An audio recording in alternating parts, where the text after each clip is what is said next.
Anak, makita mo man akong madungi sa daan, kumita naman ako sa malinis na paraan.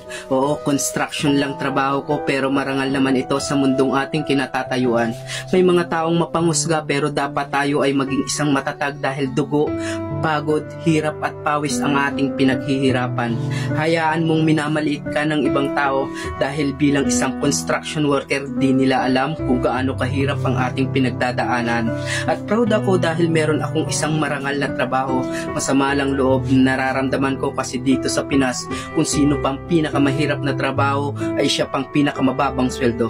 Pero darating yung araw na mapuputol din ang paghihirap ko. Kaya anak, pagbutihin mo ang pag-aaral mo. Dugo at pawis ang puhunan ni tatay para gumanda ang buhay mo. Lahat kakayanin ni tatay para sa iyo. Handa kong harapin ang lungkot at panganib dito sa construction worker para mabigyan ka ng magandang kinabukasan. Kahit hindi medalya ang isukli mo anak, diploma lang sapat na.